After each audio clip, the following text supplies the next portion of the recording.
बच्चों, आज हम पढ़ेंगे क्लास 7th सामाजिक अध्ययन के अंतर्गत हमारे अतीत विषय का पहला चैप्टर हजारों वर्षों के दौरान हुए परिवर्तनों की पड़ताल। हम आपको बताएंगे इस पाठ से संबंधित प्रश्नों के उत्तर, लेकिन इस पाठ को एक बार अवश्य पढ़ लें ताकि आपको जो प्रश्नों के उत्तर यहाँ पर बताए जाएंगे वे अच्छे से समझ आ जाएं। तो आइए अब जान लेते हैं इस पाठ से संबंधित जो भी प्रश्न हैं उनके उत्तर।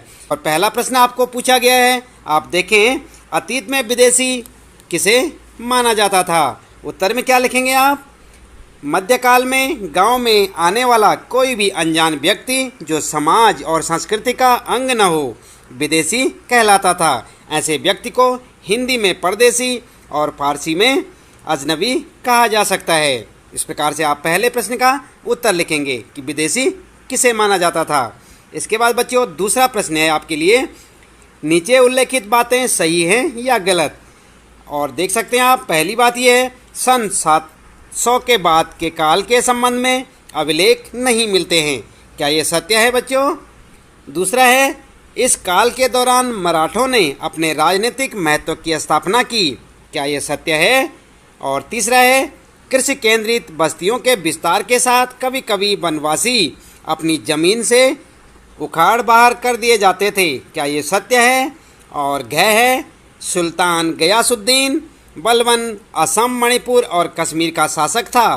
क्या ये सत्य है? चलिए जान लेते हैं उत्तर। पहला जो क है आपका सही है, सत्य है बच्चों, और दूसरा भी सही है, तीसरा सही है और चौथा गलत। तो आप समझ गए ना। यहाँ पर जो है, जो आपके यहाँ पर जो है 4 यहाँ पर दिए हुए हैं प्रश्न, ये वाले, तो यहाँ पर ये पहले वाला सही है, ख वाला भी सही है और इसके बाद ग वाला भी आपका सही है और घ वाला ये है गलत। ठीक है ना, आप समझ गए। तो यहाँ पर इस प्रकार से आप जो है अंतिम वाला जो है आपका सही नहीं है। इस प्रकार से आप उत्तर बनाएं अपने। इसके बाद यहाँ पर ध्यान दें आप, तीसरा प्रश्न है, रिक्त स्थानों को भरें। तो देख रहे ना आप यहाँ पर क ख ग और इनके बीच में यहाँ पर जो है रिक्त स्थान छोड़ा गया है आपके लिए। तो आप इसको कैसे भरेंगे? आइए यहाँ पर देखें, पहला क क्या है, अभिलेखागारों में रखे जाते हैं। क्या रखे जाते हैं यहाँ पर लिखेंगे आप। ख वाला यहाँ पर भरेंगे आप। और 14वीं सदी का एक इतिहासकार था, उसका नाम यहाँ पर आएगा। और ग वाला है, यहाँ पर जो है काफ़ी सारी जगह है और इस उपमहाद्वीप में इस काल के दौरान लाई गई कुछ नई फसलें हैं। और इसी प्रकार से आप यहाँ पर जो है उत्तर कैसे लिखेंगे? क वाले में लिखेंगे आप दस्तावेज और ख वाले में जियाउद्दीन वर्नी और ग वाले में लिखेंगे आलू, मक्का, मिर्च, चाय, कॉफ़ी। ठीक है ना बच्चों। यहाँ पर तीनों जगह पे आप क्या क्या भरेंगे? पहले वाले में दस्तावेज, क वाले में, और ख वाले में भरेंगे जियाउद्दीन वर्नी और ग वाले में यहाँ पर बहुत सारे ऑप्शन है ना आपके लिए, यहाँ पर खाली दिए हुए हैं। तो यहाँ पर जो है, यहाँ पर क्या भरेंगे आप? यहाँ पर भरेंगे आलू, मक्का, मिर्च, चाय, कॉफ़ी। ठीक है ना, इस प्रकार से आप लिखेंगे।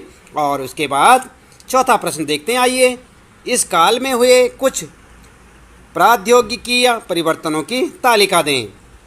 तो यहाँ पर आप लिखेंगे, उत्तर में लिखेंगे 700 से 1750 के बीच के हजारों वर्षों में अलग अलग समय पर नई प्रौद्योगिकी का विकास हुआ, जैसे सिंचाई में रहट, कटाई में चरखे और युद्ध में आग्नेयास्त्रों, बारूद वाले हथियारों का प्रयोग शुरू हो गया था। इस प्रकार से आप अपना उत्तर लिख सकते हैं। इसके बाद बच्चों अगला प्रश्न देखते हैं। यहाँ पर 5वां प्रश्न है, इस काल के दौरान हुए कुछ मुख्य धार्मिक परिवर्तनों की जानकारी दें। तो उत्तर में क्या लिखेंगे आप? इस प्रश्न का उत्तर लिखेंगे आप, हजारों वर्षों के दौरान धार्मिक परंपराओं में कई बड़े परिवर्तन आए। लोगों में दैविक आस्था वैयक्तिक स्तर पर और सामूहिक स्तर पर था। हिंदू धर्म में नए देवी देवताओं की पूजा, राजाओं द्वारा मंदिरों का निर्माण और पुरोहितों का महत्व, जो कि ब्राह्मण हुआ करते थे। इस काल में भक्ति आंदोलन का प्रारंभ हुआ, जो कि कर्म कांडों के आलोचक थे। इस काल में 7वीं सदी में इस्लाम और 16वीं सदी में ईसाई धर्म का भारत में प्रादुर्भाव हुआ। इस प्रकार से आप 5वें प्रश्न का उत्तर ऐसे लिखें। इसके बाद बच्चों आइए आगे देखते हैं। यहाँ पर आपके लिए प्रश्नों में है, आइए समझें। और यहाँ पर है छठा प्रश्न, पिछली कई शताब्दियों में हिंदुस्तान शब्द का अर्थ कैसे बदला है? उत्तर में क्या लिखेंगे आप? पिछली कई शताब्दियों में हिंदुस्तान शब्द के अर्थ में अनेक परिवर्तन हुए। 13वीं सदी में जब फारसी के इतिहासकार मिनहाज ए सिराज ने हिंदुस्तान शब्द का प्रयोग किया था तो उसका अर्थ क्या था? गंगा यमुना के बीच में स्थित क्षेत्र और पंजाब हरियाणा से था। उसने इस शब्द का राजनीतिक अर्थ में उन इलाकों के लिए इस्तेमाल किया जो दिल्ली के सुल्तान के अधिकतर क्षेत्र में आते थे। इसके विपरीत 16वीं सदी के आरंभ में बाबर ने हिंदुस्तान शब्द का प्रयोग इस उपमहाद्वीप के भूगोल, पशु पक्षियों और यहाँ के निवासियों की संस्कृति का वर्णन करने के लिए किया। यह प्रयोग 14वीं सदी के कवि अमीर खुसरो द्वारा प्रयोग किया गया। इसके बाद गया शब्द यहाँ पर जो है हिंद के ही कुछ समान था, जो कि शब्द क्या था? हिंद के समान था, और मगर जहाँ भारत को एक भौगोलिक और सांस्कृतिक तत्व के रूप में पहचाना जा रहा था। तो इस प्रकार से आप इस प्रश्न का यानी कि छठे प्रश्न का उत्तर आपके लिए काफ़ी लंबा हो जाएगा, लेकिन आप इसके बारे में पूरी जानकारी दें और इस प्रकार से आप इसका उत्तर लिखेंगे। ठीक है ना बच्चों? इसके बाद 7वां प्रश्न है, जातियों के मामले कैसे नियंत्रित किए जाते थे? तो उस ज़माने में जो जातियों के मामले थे वे कैसे नियंत्रित किए जाते थे? उत्तर लिखेंगे आप 7वें प्रश्न का, जातियां स्वयं अपने अपने नियम बनाती थी जिससे कि वे अपनी जाति के सदस्यों के व्यवहार को नियंत्रित कर सके। इन नियमों का पालन जाति के बड़े बुजुर्गों की एक सभा करवाती थी जिसे कुछ इलाकों में जाति पंचायत कहा जाता था। क्या कहा जाता था बच्चों? जाति पंचायत। लेकिन जातियों को अपने निवास के गांवों के रिवाजों का पालन भी करना पड़ता था। इस प्रकार से आप 7वें प्रश्न का उत्तर लिखेंगे। फिर देखते हैं बच्चों 8वां प्रश्न है, सर्व क्षेत्रीय साम्राज्य से आप क्या समझते हैं? है ना प्रश्न यहाँ पर? क्या है? सर्व क्षेत्रीय साम्राज्य से आप क्या समझते हैं? तो क्या समझते हैं बच्चों? उत्तर में लिखेंगे, सर्व क्षेत्रीय साम्राज्य से तात्पर्य उस साम्राज्य से है जो अनेक क्षेत्रीय राज्यों को मिलाकर बना हो, जैसे सल्तनत, साम्राज्य, मुगल साम्राज्य आदि। और इसके बाद आइए विचार करें। आप देख रहे हैं ना बच्चों? तो यहाँ पर 9वां प्रश्न आपके लिए, पांडुलिपियों के उपयोग में इतिहासकारों के सामने कौन कौन सी समस्याएं आती हैं? उत्तर में लिखेंगे, पांडुलिपियों के उपयोग में इतिहासकारों के सामने निम्नलिखित समस्याएं आती हैं। जैसे फर्स्ट में देखें आप, कई बार पांडुलिपियों की लिखावट को समझने में दिक्कत आती है क्योंकि उन्हें हर कोई नहीं पढ़ पाता बच्चों। और सेकंड में लिखेंगे, आज हमें लेखक की मूल पांडुलिपि शायद ही कहीं मिलती है। इसके बाद अगला लिखेंगे आप थर्ड में, मूल पांडुलिपि की नई प्रतिलिपि बनाते समय लिपिक छोटे मोटे फेरबदल करते चलते थे। कहीं कोई शब्द, कहीं कोई वाक्य, सदी दर सदी प्रतिलिपियों की भी प्रतिलिपियां बनती रही और अंततः एक ही मूल ग्रंथ की भिन्न भिन्न प्रतिलिपियां एक दूसरे से बहुत अलग हो गई। और इसके बाद लिखेंगे आप अगला पॉइंट लिखेंगे, इतिहासकारों को बाद के लिपिकों द्वारा बनाई गई प्रतिलिपियों पर ही पूरी तरह निर्भर रहना पड़ता है। इसलिए इस बात का अंदाज लगाने के लिए कि मूलतः लेखक ने क्या लिखा था, इतिहासकारों को एक ही ग्रंथ की विभिन्न प्रतिलिपियों का अध्ययन करना पड़ता है। तो ये जो आपके लिए उत्तर हो गया बच्चों, जो कि काफ़ी लंबा उत्तर है यहाँ पर, तो आप इसे पूरा विस्तार पूर्वक लिखें ताकि आपके अध्यापक या आपके जो टीचर हैं उनकी समझ में अच्छे से आ जाए कि आप क्या कहना चाहते हैं और आपका उत्तर सही हो। इसके बाद 10वां प्रश्न है बच्चों, इतिहासकार अतीत को कालों या युगों में कैसे विभाजित करते हैं? समझ गए ना आप? इतिहासकार अतीत को कालों या युगों में कैसे विभाजित करते हैं? क्या इस कार्य में उनके सामने कोई कठिनाई आती है? उत्तर में लिखेंगे आप, अधिकतर इतिहासकार आर्थिक तथा सामाजिक कारकों के आधार पर ही अतीत के कालखंडों की विशेषताएं तय करते हैं। इन आधारों पर इतिहास को प्राचीन, मध्य और आधुनिक कालों में बांटा गया है।